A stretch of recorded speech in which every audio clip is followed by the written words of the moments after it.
Hi everyone, welcome back to our channel. So in this video today I'm going to show you how to transfer from your Mastercard gift card to your PayPal. So let's get into the video. So firstly, open up PayPal and log into your account. So once you're on your PayPal account here, so what you're going to do, you're going to hit on this wallet option.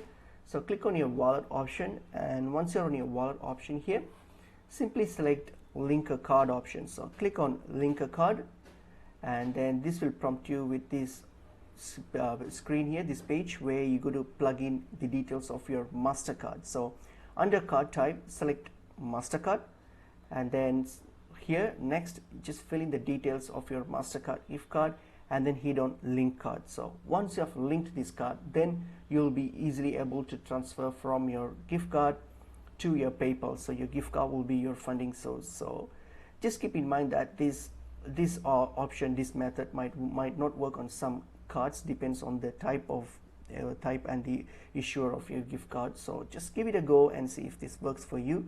And I hope this video was helpful to you all. I will see you in another video. Thank you.